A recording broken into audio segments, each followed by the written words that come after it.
여러분에게 예수님은 어떤 분이십니까? 지난 한 주간 여러분 삶 속에서 예수님은 여러분에게 어떤 말씀을 하셨고 또 여러분과 어떻게 동행하셨습니까? 한 아이가 천둥과 번개 속에서 예수님을 고백합니다. 저는 그 아이의 고백 속에서 과연 나는 예수님을 어떤 분으로 고백하고 있는가를 생각해 보게 되었습니다.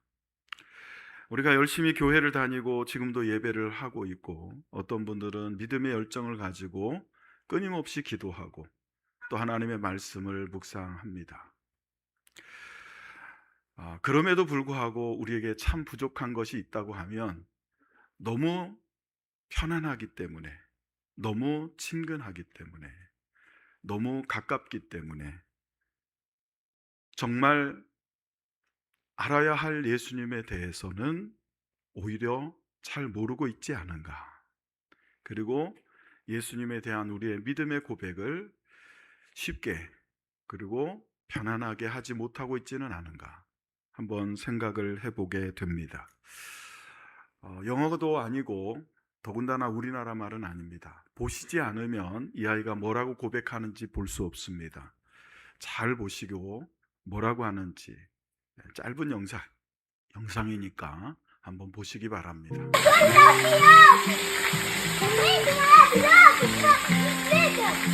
이때 기뻐하며 다시 말합니다.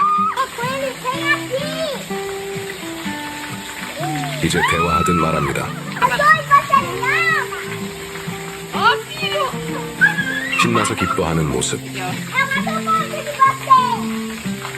너무 사랑스러워서 응답을 안 할 수 없겠네요.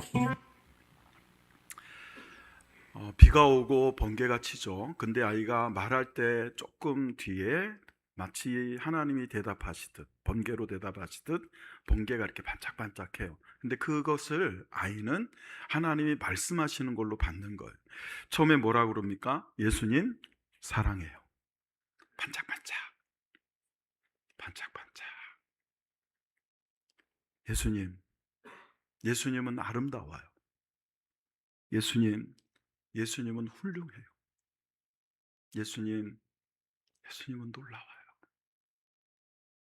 예수님 거기 계신가요? 여기 계신가요? 예수님 저를 많이 사랑하시나요? 저도 예수님 사랑해요.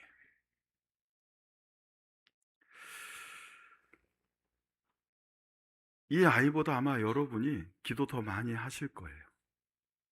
이 아이보다 여러분이 오히려 성경을 더 많이 읽으실 수도 있어요. 이 아이보다 여러분이 예수님을 더 많이 안다고 하실 수도 있으실 거예요.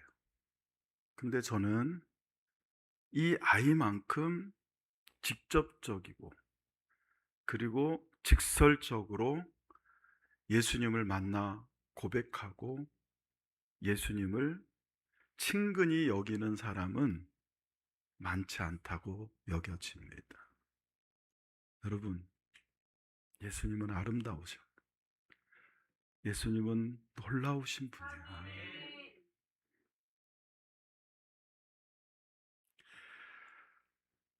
그냥 교회를 다니는 게 아니라, 그냥 성경을 읽는 것이 아니라, 그냥 기도를 하는 것이 아니라 이 아이처럼 예수님을 느꼈으면 좋겠어요. 예수님의 실존을 경험하고 그래서 감격하고 감동하고 감사하는 그런 신앙, 그런 믿음의 길을 걸었으면 좋겠어요.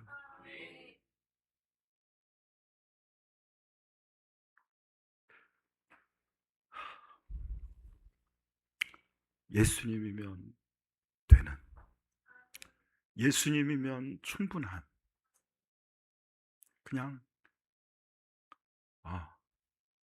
예수님이 계시면 되는 그런 나.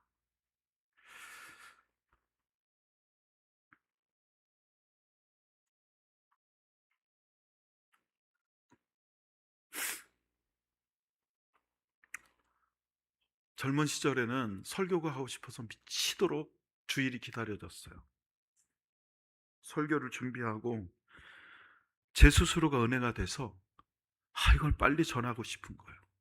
성도들에게 감동을 주고 성도들에게 눈물을 쏟게 하고 성도들을 움직여서 예배하면서 제 선교에 감동하고 말이죠. 감격하고 목사님 오늘 은혜 받았다는 말을 너무너무 듣고 싶었어요. 근데 어느 순간부터 설교가 싫어져요. 설교하기가 두려워져요. 왜? 설교와 제가 너무 멀어요. 그게 느껴지는 거예요. 설교는 참 제가 봐도 그럴듯해요. 그럴듯합니다. 근데 제가 그 설교가 너무 먼 거예요. 거기서 멈추지 않고 어느 순간부터 우리 교회 성도님들하고 제 설교가 너무 먼 것처럼 느껴지기 시작했어요. 그들에게 다가가지 못하는 설교, 그들의 감정은 자극을 해도, 그들의 이성은 자극을 해도 그들의 삶에 어떤 영향도 주지 못하는 설교, 그들의 삶에 어떤 변화도 성장도 일어나지 않는 설교를 하고 있지 않은가.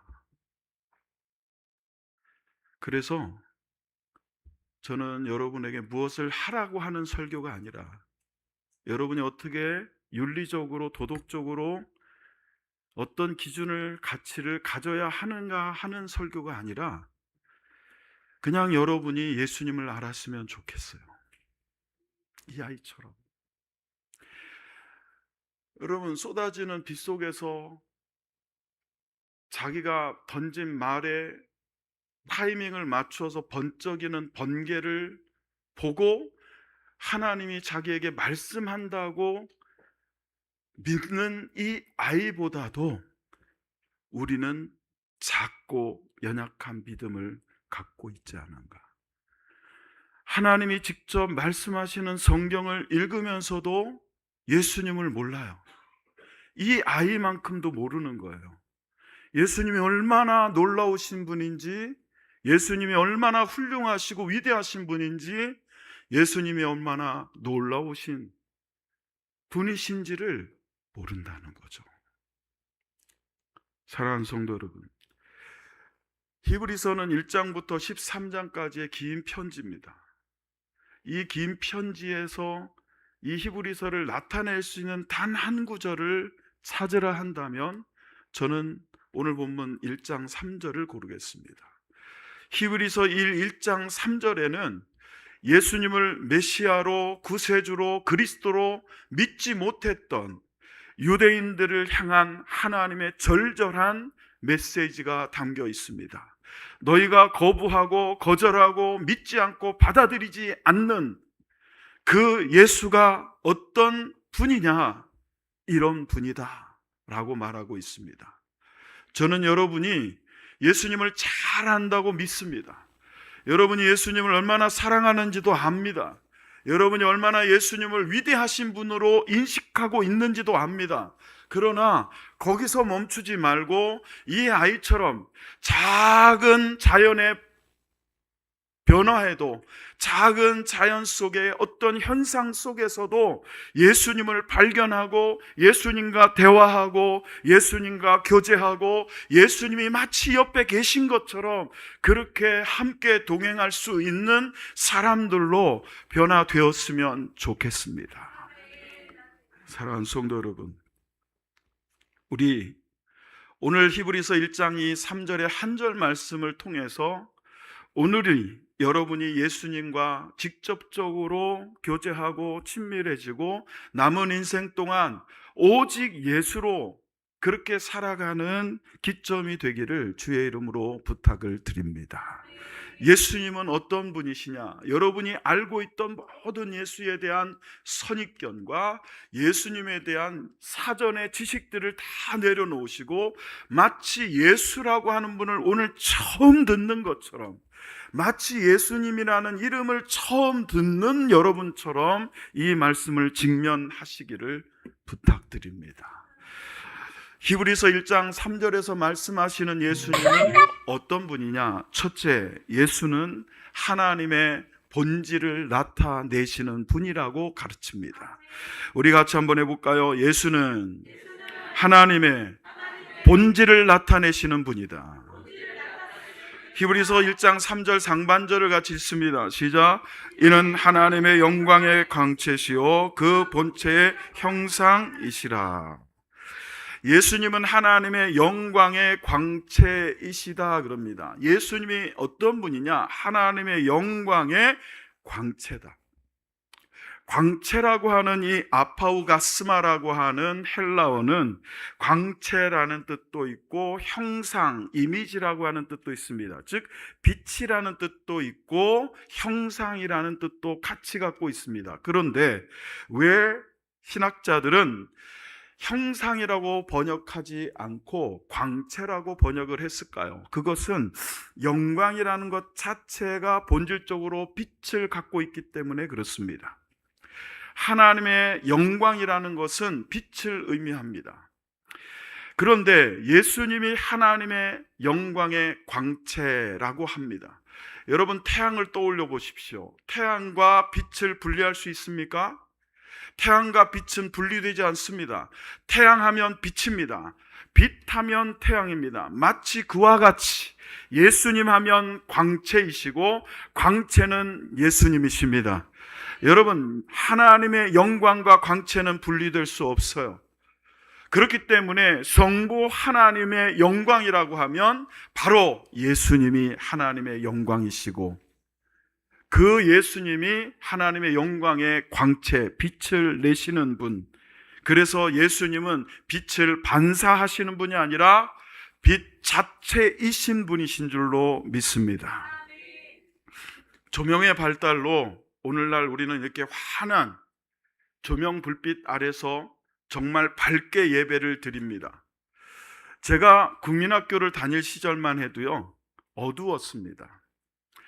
전기불 많이 켜면 전기세 많이 나온다고 해서 백열전구 그거 하나 켜놓고 살았습니다. 필라멘트가 깜빡이는 그런 불빛 하나에서 온 가족이 모여 살았습니다. 그 뒤에 형광등이 나왔어요. 그리고 어느 순간부터 LED라는 것이 나와서 전기세도 아껴주고 빛도 조도도 더 올라갔습니다. 그러나 이 세상 어떤 인공적인 빛도 자연적인 빛의 아름다움을 따라갈 수 없습니다. 여러분, 하나님이 만드신 광명체에 나오는 빛들, 그 빛의 아름다움 여러분 느껴보신 적 있으십니까? 전 세계에서 가장 아름다운 빛이 있는 교회가 있습니다. 정확하게 말하면 성당입니다. 어딜까요? 스페인에 있습니다.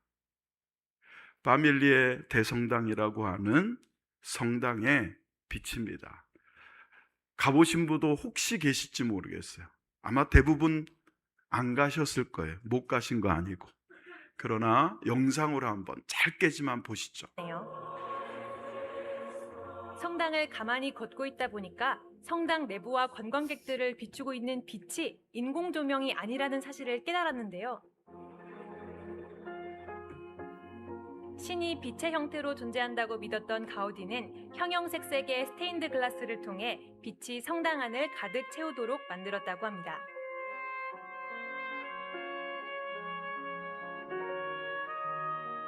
가우디 덕분에 빛이 너무나 아름답게 느껴졌는데요. 왜 자연을 사랑하는 천재 건축가라는 수식어가 가우디를 따라다니는지 오늘에야 제대로 이해할 수 있었습니다. 여러분과 이 성당 안으로 비춰들어온 저 스테인글라스를 통과해서 비춰들어오는 그 자연의 태양의 빛의 아름다움을 영상으로만이라도 좀 접해 보고 싶어서 수없이 검색을 했어요. 근데 다들 쓸데없는 말들을 너무 많이 하고 있어요. 그냥 그것만 이렇게 영상만 좀 올려주면 좋겠는데 너무 말이 많아요. 그래서 고르다 고른 게 이거예요. 짧은 영상이지만 사실은 여러분 이 안에 전구가 하나도 없어요. 다 유리창을 통과해서 들어오는 햇빛에 의한 조명이에요. 너무 아름답지 않아요? 여러분, 아름다운 것을 보고도 아름답다고 느끼지 못하는 굳어진 여러분의 마음이, 여러분의 강팍한 그 마음이 좀 녹아질 수 있기를 바랍니다. 아름다운 것을 아름답다고 할 수 있는 게 살아있는 거예요. 아름다운 것을 보고도 아름답다고 하지 못한 건 그건 살아도 죽은 것과 같아요. 여러분, 얼마나 아름다운지 몰라요. 아침에 들어오는 빛의 여러분 모습이 달라요. 점심때쯤 들어오는 빛의 밝기나 색상이나 조도가 달라요. 저녁에 황혼빛에 물든 이 교회 내부의 빛이 달라요. 다 다릅니다. 여러분, 이렇게 아름다워요. 그런데 이 빛을 만드신 분은 얼마나 아름답겠어요.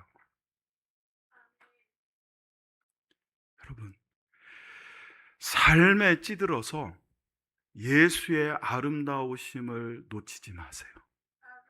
예수님의 빛을 놓치지 마세요. 매일 떠오르는 햇빛을 보면서 예수님의 아름다우심을 고백하시고 경험하시고, 오늘도 이처럼 햇살을 주신 하나님께 감사하면서 그 햇살보다 더 아름다우신 예수님을 바라보시고 소망하시고 경험하셔서 감격하시고 감동하시고 감사하는 삶을 살게 되시기를 예수의 이름으로 축원합니다. 여러분, 빛에서 직접 나오는 광채, 빛에서 직접 나오는 그 영광, 반사된 빛이 아니라 빛의 근원이신 분, 그 빛의 근원이신 분이 여러분에게 조명하고 계십니다. 빛을 비추고 계십니다. 요한복음 1장 14절은 그것을 이렇게 설명하고 있습니다. 같이 읽어봅니다. 시작. 말씀이 육신이 되어 우리 가운데 거하시매 우리가 그의 영광을 보니 아버지의 독생자의 영광이요 은혜와 진리가 충만하더라. 아멘.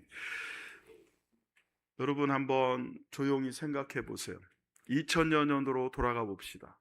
사도 요한이라고 하는 예수님의 제자가 요한복음을 씁니다. 붓을 들었어요.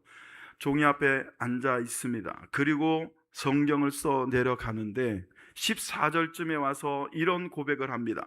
말씀이 육신이 되어, 여기 말씀을 로고스입니다. 요한복음에서 1장에서 특별히 말씀이라고 하는 단어는 예수로 바꿔 읽어도 틀리지 않아요. 그러니까 예수님이 육신이 되어, 즉 사람이 되어 우리 가운데 거하심에, 지금 우리 하면 여러분은 여기를 생각하죠. 요한을 생각해 보세요. 요한이 요한복음을 쓸 때는 어떤 마음으로, 어떤 영감으로 이 단어를 선택해서 썼겠습니까?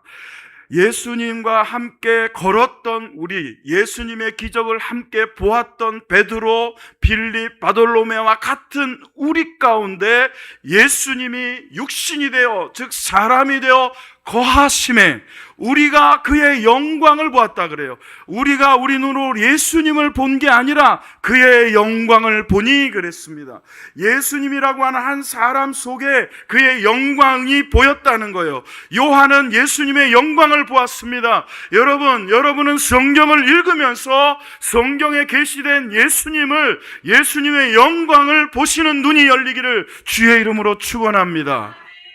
사랑하는 성도 여러분, 예수님이 저와 같은, 여러분과 똑같은 살가죽으로 덮인 그런 몸을 입고 이 땅에 오셨으나 그 몸을 본 게 아니라 사도 요한은 우리가 그의 영광을 보니 그랬어요. 그 영광을 보았더니 아버지의 독생자의 영광이요 그랬습니다.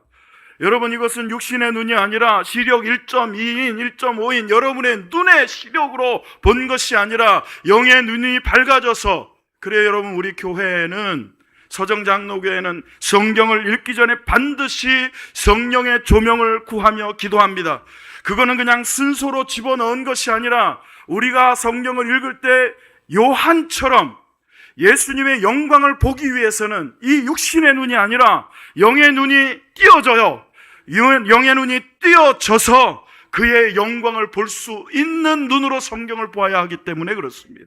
사랑하는 성도 여러분, 아버지의 독생자의 영광이, 아버지 성부 하나님의 독생자, 유일하시고 독특하시고 놀라우시고 아름다우신 그 독생자의 영광이요 그랬어요. 아버지의 영광이 아들의 영광과 동일하다는 거예요. 그리고 그 안에 은혜와 진리가 가득.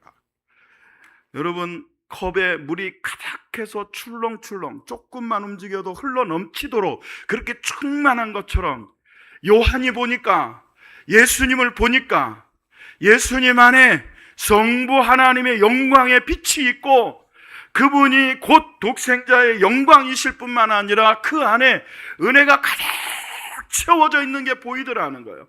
진리가 가득 차 있다는 것이 보이고 느껴졌다는 겁니다. 여러분, 예수하면 여러분은 제일 먼저 뭐가 떠오르십니까? 예수하면 뭐가 보이십니까? 아무것도 보이지 않는 분, 어떤 감정도 느껴지지 않는 분, 그냥 예수라고 하는 단어로 느껴지는 분, 오늘 이 시간 이 설교를 통하여 요한이 느꼈던 그 감격과 감동, 내가 예수님을 보니, 할렐루야. 여러분, 요한은 우리와 똑같은 사람이었어요. 그와 우리가 다른 것 하나가 있다면, 그는 예수님이 말씀으로 육신으로 계실 때 하나님 보좌 우편으로 올라가시기 전에 함께 살았던 사람이라는 것 외에는 똑같아요. 그 사람도 영의 눈이 띄어지지 않으면 그냥 예수만 보이는 거예요. 나사렛 사람만 보이는 거예요. 요셉의 아들로만 보이는 거예요. 마리아의 아들로만, 사람과 나와 같이 먹지 않으면 배고프고 여러분 많이 걸으면 피곤한 그냥 인간으로만 보이는 거예요. 근데 요한의 눈이 띄어지니까 그 예수님의 안에, 예수님 안에 아버지의 영광이 보이더라는 거죠. 그것은 우리도 할 수 있는 거예요. 여러분도 볼 수 있습니다. 나중에 보지 말고, 내일 보지 말고, 내년에 보지 말고, 부활절 때 보아야 하겠다 하지 말고, 기도 열심히 한 후에 그 기도가 끝난 뒤에 은혜 받고 보겠다고 하지 말고, 지금 보여주시는 하나님의 은혜를 따라 우리 모두가 눈이 밝아져서 예수의 영광을 볼 수 있기를 예수의 이름으로 축원합니다. 여러분, 번개 속에서도 예수님을 보았던 그 어린아이, 여러분들보다 성경을 모르고 여러분들보다 성경을 읽지 않은 그 아이도 보는 예수의 영광을 우리는 말씀을 통하여서 만나지 못하고 설교를 통하여 듣지 못한다면 어디서 듣고 어디서 보겠습니까? 지금 하나님은 말씀을 통하여 하나님의 영광을 나타내고 계시니 여러분 모두가 하나님의 영광을 볼 수 있기를 예수의 이름으로 축원합니다. 예수님은 하나님의 본체의 형상이라 하셨습니다. 여러분, 이 표현은 하나님과 예수님이 본질적으로 같은 분이다라는 것을 의미합니다. 예수님은 하나님을 설명하는 분이 아닙니다. 예수님은 하나님을 그냥 이런 분이다라고 설명하시러 오신 분이 아니라 예수님이 하나님이시라고 성경은 분명히 가르쳐 줍니다. 요한복음 14장 8절로 9절을 같이 읽어볼까요? 시작. 빌립이 이르되 주여 아버지를 우리에게 보여주옵소서. 그리하면 족하겠나이다. 예수께서 이르시되 빌립아 내가 이렇게 오래 너희와 함께 있으되 내가 나를 알지 못하느냐? 나를 본 자는 아버지를 보았거늘 어찌하여 아버지를 보이라 하느냐? 유대인들에게 있어서 성부 하나님은 멀리 계신 분이에요. 중보자가 있지 아니하면 하나님을 만날 수도, 하나님께 나갈 수도, 하나님께 기도할 수도 없던 분이 성부 하나님, 저 멀리 계신 하나님. 그래서 성막에 모여가지고 제사장들을 세우고 선지자들을 채워서 중간에 당신을 통하여 말씀하게 하옵소서 하던 분이 성부 하나님이에요. 그렇게 멀리 계셨던 그 성부 하나님이 이 땅에 사람의 몸을 입고 오셔서 그들 가운데 함께 임마누엘로 거하신 줄로 믿습니다. 그런데 빌립이 예수님을 따라다니다 보니까 이분은 다른 선지자와 다른 거예요. 이분은 다른 제사장과는 좀 달라요. 다른 납비와는 좀 다른 것 같아요. 왜? 죽은 자를 살리십니다. 문둥병자를 고치십니다. 무리를 걸으시고 오병이어로 5,000명 3,000명을 먹이고도 여러분 12강주리가 남는 것을 보게 하셨어요. 여러분, 오늘 우리가 예배를 끝나고 주방에 가서 식사를 할 때 아무것도 없는 빈 그릇을 다 앞에다 놓고 제가 여러분 하나님을 향하여 하나님 이곳에 밥을 내리시고 국을 내리시고 이곳에 반찬은 어떤 것을 내려 주옵소서 했는데 눈을 딱 떴더니 앞에 그대로 있다면 우리게나 미어 터질 겁니다. 굳이 여러분 추운 날 티슈 갖고 나가서 전도국에서 전도 안 해도 그냥 여러분 여기는 미어 터질 거예요. 여러분, 그런 일이 있었단 말이에요. 그런 일이 실제로 있었어요. 왜 안 믿겨지세요? 예수님이 하셨잖아요. 빌립은 그때 거기 있었어요. 그것도 계산적으로. 주여, 여기 도시락, 이 아이의 도시락밖에 없어요. 굉장히 계산적인 사람이에요. 머리 회전이 뛰어난 사람이에요. 요거 정도면 몇 명 먹겠다가 딱 나오는 사람이에요. 주님, 요거밖에 없는데 이게 되겠습니까? 했던 사람이 빌립이에요. 그 빌립이 가만히 보니까 계산이 나오는 거예요. 아, 이 예수님이라면 하나님을 우리에게 좀 보여주실 수 있지 않을까? 여러분, 요한복음 14장 8절로 9절에 이 빌립의 여러분 요구는요 그냥 나온 게 아니에요. 빌립은 예수님을 따라다니면서 계속 의문이 되고 계속 요걸 언젠간 한번 말씀을 드려서 예수님께 좀 부탁을 해가지고 우리에게 하나님을 좀 보여주시면 내가 흔들리지 않고 하나님을 믿을 수 있을 땐 여러분들 중에 아마 천국을 갔다 온다고 하면 이 세상에 뭐가 들어오겠어요? 안 갔다 와서 두려우세요? 천국에 갔다가 여러분들이 예수를 믿으면 누구든지 일단 한 번은 천국에 한 일주일 갔다 오게 해준다. 그래도 전도할 필요가 없을 거예요. 아, 그럼 얼마나 좋겠어요. 빌립은 그런 거예요. 하나님을 내가 한 번만 볼 수 있다면 고난을 받아도 핍박을 받아도 지금 죽어도 천국에 가니까 두려울 게 없겠다는 거. 그래서 빌립은 주여 아버지를 우리에게 보여줬어. 이거는 두 가지를 얘기해요. 하나는 예수님을 빌립이 믿었다는 거예요. 어떤 분으로? 아버지를 보여줄 수 있는 분으로 믿은 거예요. 또 하나는요, 아버지가 계시다는 걸 믿은 거예요. 얼마나 대단한 믿음이에요. 여러분 이렇게 읽다 보면 아유 빌립 나보다 믿음 없네. 예수님을 본 게 하나님을 본 거지. 그걸 뭐 보여달라고 그래. 여러분 다들 그렇게 읽으실 거예요, 성경. 근데 여러분 빌립이 믿음이 없어서 그걸 보여달라는 게 아니에요. 그런 믿음이 있었기 때문에 예수님께 부탁한 거예요. 근데 하나는 몰랐어요. 뭐예요? 예수님이 곧 하나님이시라는 걸 몰랐던 거예요. 그래서 예수님 뭐라 그럽니까? 예수께서 이르시되 빌립아 내가 이렇게 오래 너희와 함께 있으되 내가 나를 알지 못하느냐? 나를 본 자는 다 같이 아버지를 보았거늘. 할렐루야. 하나님 보신 분, 예수님 보신 분, 갈등이 막 일어나요. 이걸 뭐라고 대답을 해야 되나? 봤다고 해야 되나? 안 봤다고 해야 되나? 지금 막 갈등이 일어날 거예요. 이거를 봤다고 해야 되나? 안 봤다고 해야 되나? 여러분은 하나님을 보셨습니까? 예수님을 보셨습니까? 저는 봤습니다. 저는 만났어요. 여러분 여기서 정말 중요한 게 뭔지 아십니까? 보았다는 게 아니에요. 이 말씀에서 가장 중요한 건 봤다는 게 아닙니다. 뭡니까?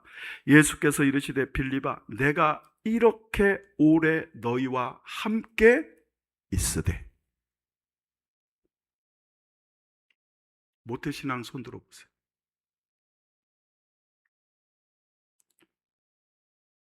모태신앙 중에서는 제가 보니까 지금 김기선 안수집사님이 제일 연세가 많으시네요. 죄송합니다. 우리 김기선 안수집사님 올해 연세가 어떻게 되셨죠? 65세.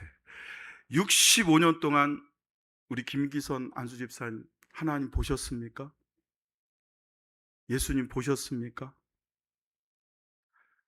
65년 동안 모태신앙으로. 여러분 그 얘기는 뭔지 아세요? 예수님이 김기선 안수집사님과 65년 동안 함께 계셨다는 거예요. 그게 중요한 거예요. 할렐루야. 보는 것이 중요한 게 아니라, 그러니까 예수님은 지금 빌립은 보는 게 중요해요. 하나님 보여달라는 거예요. 근데 예수님은 그게 중요한 게 아니라 그건 나를 본 건 하나님을 본 것과 같다는 거예요. 근데 뭐가 문제냐? 내가 이렇게 오래, 그래봐야 3년이에요. 이렇게 오래 너와 함께 있었는데 나를 알지 못하느냐 그래요. 65년을 예수님이 함께 하셨으면 예수님을 알아야죠. 남의 일이라고 아멘도 안 하시고. 여러분이 10년을 예수를 믿었다면 여러분 그 얘기는 뭐냐면 예수님이 여러분과 10년 동안 함께 계셨다는 거예요. 여러분이 예수님과 함께 있었던 게 아니에요. 예수님이 여러분과 함께 계셨던 거예요. 예수님이 여러분과 함께 계신 거예요. 여러분이 예수님과 함께 있었던 게 아니라 예수님이 여러분과 함께 계셨던 거예요. 그걸 몰랐던 거지, 빌립은. 그러니까 하나님을 보여달라고 하고 예수님을 보여달라는 거예요. 그러나 여러분, 우리는 알아야 할 줄로 믿습니다. 예수님이 곧 하나님의 영광의 광채이시고 본체의 형상이신 그분이 여러분과 함께 지금까지 하셨으니 여러분의 눈이 열리기만 하면 보게 되고 감격하게 되고 감사하게 될 줄로 믿습니다. 예수님은 어떤 분이십니까? 예수는 만물을 붙드시는 분입니다. 우리 고백해 보겠습니다. 예수는 만물을 붙드시는 분이시다. 히브리서 1장 중반절을 읽어봅니다. 시작. 그의 능력의 말씀으로 만물을 붙드시며 죄를 정결하게 하시는 일을 하시고. 여기 붙들다라고 하는 단어가 헬라어로는 페론이라는 단어입니다. 여러분, 붙들다 하면 뭐가 떠오르세요? 붙들다라고 하는 동사를 떠올리면 제가 이 포인터를 붙들고 있듯이 이렇게 붙드는 것이 떠오를 겁니다. 본문에서 그의 말씀, 능력의 말씀으로 만물을, 판타스라고 하는 이 모든 우주 만물을 하나님이 붙드신다는 거예요. 여러분, 하나님은 만물을 창조하시고 끝, 이게 아니라 창조하신 그것을 붙들고 계셔요. 근데 여러분, 우리가 이 언어적인 한계에서 붙들다 하면 이 컵이 떨어지지 않도록 붙들고 있다를 생각을 해요. 그건 굉장히 정적인 동사입니다. 정적으로 붙들고는 있지만 움직임이 없는, 그냥 가만히 붙들고 있는 걸로 생각이 돼요. 그러나 그의 능력의 말씀으로 만물을 붙드신다고 할 때 이 페론이라고 하는 단어는 붙들고 있는 것에서 그치지 않고 이끄시고 인도하신다는 뜻입니다. 자, 여러분, 제가 이 포인터를 들고 움직이면 이 포인트는 내 손에 들려 붙잡혀 있어서 제가 가는 곳으로 움직입니다. 하나님께서 여러분을 붙드시면 여러분은 하나님이 붙드시는 대로 가는 거예요. 그게 페론입니다. 가만히 붙들고 있는 게 페론이 아니라 하나님은 하나님의 목적화하신 바대로 하나님의 목적지로 여러분을 붙드사 여러분을 이렇게 인도하시고 이끄시고 보호하시고, 할렐루야, 하나님의 목적지로 여러분을 이끌고 계시는 것, 그게 페론이에요. 인생을 살다 보면 폭풍우가, 내우가, 천둥과 번개가, 바람이 불어서 여러분이 휘청거릴 때도 있고 엎어질 때도 있고 자빠질 때도 있습니다. 방향 감각을 잃어버리고 쓰러지고 좌절하고 낭망할 때도 있습니다. 자, 여러분, 이거 그냥 얘기하면 그냥 얘기로만 들려요. 백문이 불여일견입니다. 한번 보세요.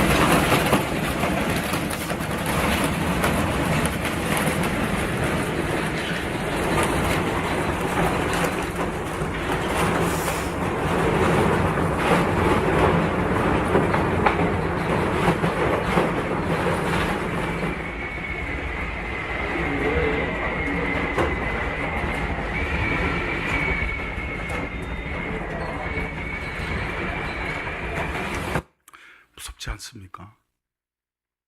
저는요, 비행기는 그런대로, 뭐 설마 이거보다는 비행기는 타도 그냥 걱정이 거의 없어요. 근데 배는 무서워요.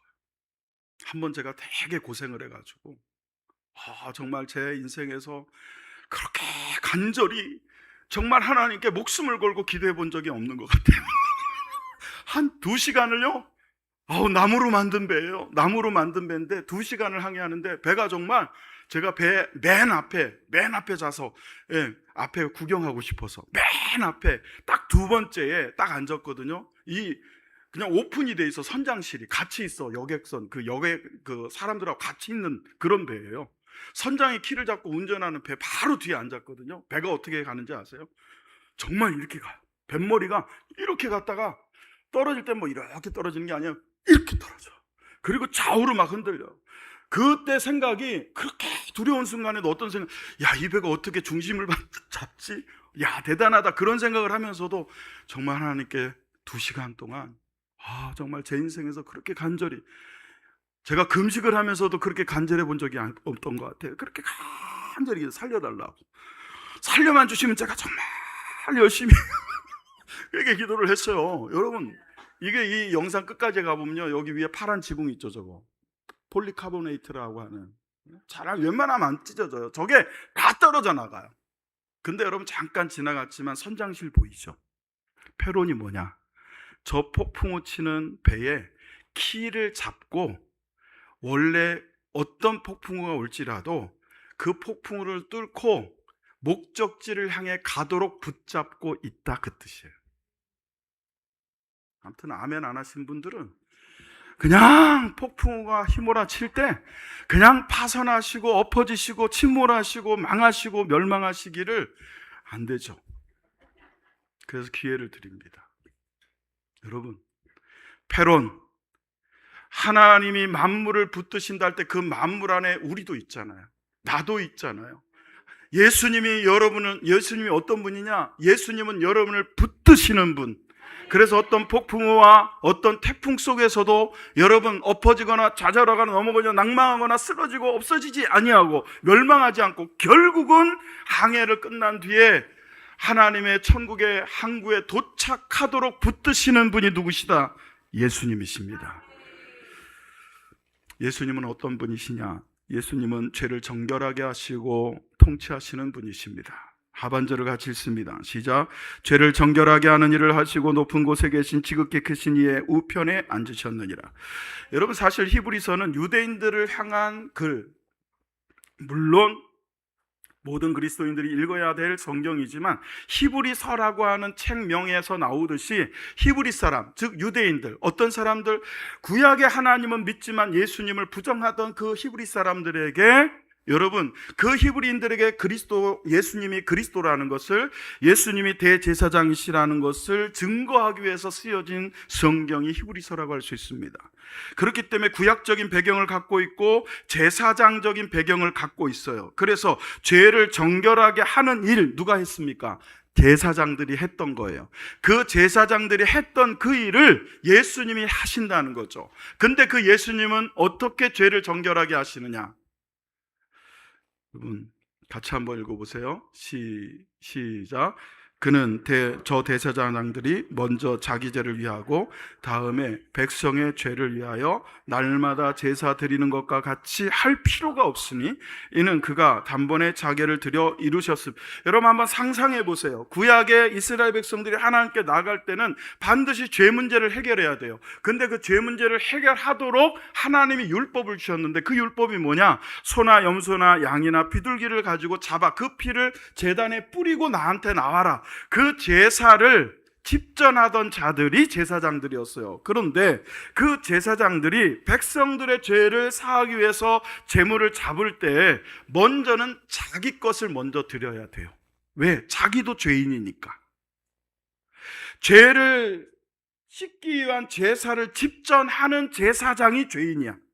그래서 자기를 위하여 대제사장들이 먼저 자기 죄를 위해서 하고, 다음에 백성들을 위하여 날마다, 그랬어요. 날마다, day by day, 계속 주님께 나갈 때마다 제사가 필요했는데, 이제 하나님의 아들이신, 똑같은 히브리서에 하나님의 아들이시면서 대제사장으로 오신 예수는 그럴 필요가 없어. 그는 단번에 자기를 들여서, 양이 아니라, 염소가 아니라, 소가 아니라 자기 자신을 십자가에 들여서 하나님의 속죄를, 하나님의 공의를 만족시키고 이루셨다.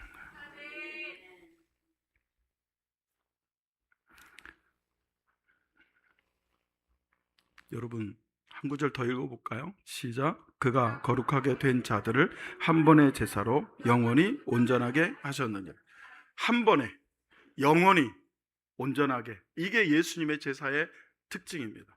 한 번에 영원히 온전하게, 반복하지 않아도 돼요. 예수님은 다시 죽지 않으셔도 됩니다. 예수님은 십자가에서 한 번 죽으심으로 죄의 모든 속죄를 이루신 줄로 믿습니다. 죄와 사망의 권세를 온전히 이기신 줄로 믿습니다. 그리고 영원히 그랬어요. 2000년 전에 십자가에서 제사를 자기 몸을 들여 하나님께 드렸는데 2000년이 지난 지금도 유효합니다. 여러분에게도 여전히 예수의 피는 여러분의 죄를 씻는 보혈인 줄로 믿습니다. 여러분의 자녀들의 죄도 예수님의 보혈이 씻습니다. 여러분의 자녀의 자녀까지 예수님이 오시는 그날까지 모든 인류의 죄는 오직 예수님의 피로 온전히 영원히 씻으신 줄로 믿습니다. 온전하다는 게 뭡니까? 온전하다는 것은 여러분 꽉 채워져 있다는 거예요. 하나도 비지 않았다는 겁니다. 이 나무가 온전하다는 건 여기에 있는 나무 하나도 버려지지 않았다는 거예요. 지난주에 이쪽 거 3개 땄으니까 오늘은 이쪽 거. 여러분 여기에 있는 이 나무에 나뭇잎이 하나도 떨어지지 않은 것을 이 나무가 온전하다고 하는 거예요. 여기서 하나라도 떨어지면 하나이지만 이거 하나 떨어져도 나뭇잎 하나 떨어진 거 여러분 볼 수 없지만 이건 온전한 게 아니에요. 온전하다는 건 꽉 채워져 있다는 거예요. 하나도 빠지지 않았다는 거예요. 여러분의 모든 죄를 온전히 예수님은 씻으신 줄로 믿습니다.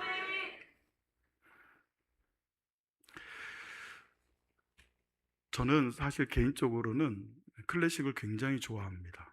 여러분은 어떠세요? 네. 여러분들 중에도 음악을 굉장히 좋아하는 분들이 있을 거예요. 여러분 음악이 없는 세상을 한번 상상해 보세요. 음악이 없는 세상. 정말 삭막할 거예요. 근데 특별히 이제 그 중세 이전에 음악들은 거의 하나님을 향한 마음을 가지고 작곡이 됐어요. 특별히 저는 베토벤을 모차르트보다 더 좋아하지만 사실은 모차르트도 못지않은 유명한 작곡가잖아요. 근데 너무나 안타깝게 37에 여러분 37에 죽어요. 근데 37에 죽기 직전에 한 검은 옷을 입은 사람이 밤에 아무도 모르게 수상하게 찾아옵니다. 모차르트를. 그리고는 거액을 탁 던져요. 거액을 탁 내려놓고 이 돈 받고 하나 곡을 작곡해달라고 부탁을 합니다. 그 곡이 뭐냐면 레퀴엠이에요. 레퀴엠은 장례 예배 때, 그러니까 카톨릭식으로 말하면 장례 미사에 쓰여질 곡이에요. 누군가가 죽었는데 그 죽은 사람을 장례를 치르기 위해서 연주하는 곡을 레퀴엠이라고 합니다. 그 레퀴엠을 부탁을 하면서 엄청난 거액을 놓고 갔어요. 그래서 모차르트는 그때부터 레퀴엠, 장례 미사곡, 장례 예배곡을 작곡을 하기 시작해요. 근데 그 작곡을 하는 동안 병이 더 깊어져서 37에 레퀴엠을 미완성으로 남겨놓고 죽습니다. 37의 나이에 남편이 죽자 홀로 남게 된 콘스탄체라고 하는 부인이 이걸 어떻게 해야 되나? 둘 중에 하나입니다. 받은 돈을 돌려주거나, 이미 쓰고 있었는데 남편이 죽었으니 써야지 어떻게 해요? 쓰고 있었는데 그걸 어떻게든 채워서 돌려주거나 아니면 곡을 만들거나. 그래서 모차르트의 제자들이 도전을 했어요. 모차르트의 어떤 곡의 느낌, 방식, 작곡하는 걸 다 연구를 해가지고 배운 대로 한번 써보려고 하다가 한 사람의 것이 선택이 됩니다. 지스마이어라고 하는 사람 거. 자, 한번 들어보세요. 모차르트가 죽기 직전까지 붙잡고 있던 마지막 곡 레퀴엠. 그런데 이 곡엔 미스터리가 가득하다. 여러 작품을 병행하며 바쁜 시기를 보내던 어느 날 정체불명의 의뢰인이 나타나 죽은 자를 위한 미사곡을 의뢰합니다. 정체를 숨긴 채 거액의 돈을 선불로 건넨 의뢰인. 하지만 절대 자신의 이름을 밝히지 말라고 했죠. 작곡을 하며 점차 건강이 악화된 모차르트. 그는 문득 깨닫습니다. 이 곡은 내 장례곡이 될 것 같구나. 죽기 직전까지도 모차르트는 레퀴엠을 작업하며 그중 라크리모사를 부르며 쓰러졌다는 전설이 전해집니다. 결국 끝내 완성하지 못한 채 숨을 거두고 말죠. 그런데 우리가 알고 있는 레퀴엠, 사실 모차르트가 끝까지 만든 게 아닙니다. 그의 제자 쥐스마이어가 미완성 부분을 채워 완성했죠. 익명의 의뢰, 미완성된 악보, 그리고 제자의 손길. 모차르트가 끝내 완성하지 못한 레퀴엠, 그에게는 어떤 의미였을까요? 모차르트는 천재입니다. 정말 그런 천재가 있을 수가 없어요. 여러분 모차르트 곡 한번 들어보세요. 막 10살도 되기 전에 작곡을 시작을 해요. 그렇게 해서 작곡한 그 곡들을 보면요, 정말 막 얼마나 아름다운지, 그 햇살에 정말 네, 그래요. 여러분, 야, 이걸 어떻게 그 나이에? 여러분, 이때 당시에 작곡된 곡들의 악보를 보신 적 있으세요? 악보? 바이올린도 한 대가 아니고 제1바이올린, 제2바이올린, 제3바이올린, 첼로, 뭐 피콜로, 관현악기, 현악기, 타악기, 피아노, 그냥 그 모든 걸 다 악보로 그려놓은 거. 그거 여러분 읽다가 정신병 걸려요. 여러분은 그걸 곡을 써내려 갔어요. 그거 여러분 막 1시간 이상 돼요. 어떤 것들은 그걸 악보를 다 그린다고 생각해요. 그러니 그게 천재죠. 근데 그 천재적 작곡가였던 모차르트도 완성하지 못했어요. 왜 못했습니까? 힘들어서? 어려워서? 죽어서예요. 죽으면 끝나요. 죽으면 미완성이에요. 근데요, 예수님은 죽어서 완성하셨어요. 계속 살아계셨으면 구원이 완성되지 못해요. 예수님은, 사람은 죽으면 미완성이에요. 뭘 만들다가 죽어버리면 끝이에요. 미완성이야. 근데 예수님은 죽어서 완성하셨어요. 아, 섭섭하네. 제가 아무리 설교하기가 싫어졌다고 해도 여기서는 여러분이 다 감동받을 줄 알았어요. 여러분, 죽음은 예수님께 미완성이 아니라 완성이라는 단어였다는 거예요. 여러분이 예수님을 믿잖아요. 여러분의 죽음은 미완성이 아니라 완성이 될 줄로 믿습니다. 요한복음 19장 30절 보세요. 시작.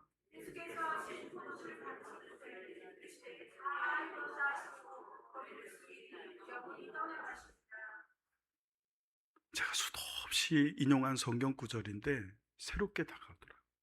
아, 그렇구나. 예수님은 죽고 미완성으로 남겨놓은 게 아니라, 구원을 미완성으로 남겨놓은 거 아니에요. 우리나라의 수많은 이단들이 예수님의 구원은 미완성이다, 예수님의 십자가의 사역은 미완성이다, 온전하지 못했다, 그래서 나 이만희가 완전하게 하려 온 제2의 그리스도다, 나 안산홍이가 그 예수가 온전히 이루지 못한 구원을 이루기 위한 진짜 메시아다, 그렇게 주장들 하고 있지만 예수님은 죽어서 다 이루신, 할렐루야. 그래서 예수님은 어떤 분으로 우리가 믿어야 되느냐? 예수님은 하나님의 본질이시다. 예수는 만물을, 여러분을 붙드시는 분이시다. 예수님은 우리의 죄를 정결하게 하시고 통치하시는 분이다. 오늘 본문 마지막에 보면 예수님이 하나님의 보좌, 크신 이의 보좌 우편에 앉아 계셨다 그래요. 구약의 제사장들은 앉지 못했어요. 예수님은 앉으셨습니다. 여러분, 앉으셨다는 것의 의미가 뭔지 아십니까? 의자가 있으니까 그냥 앉았다는 것이 아니라 모든 것을 끝냈다는 것의 상징적 표현입니다. 예수님은 앉아 계십니다. 예수님은 모든 일을 이루셨습니다.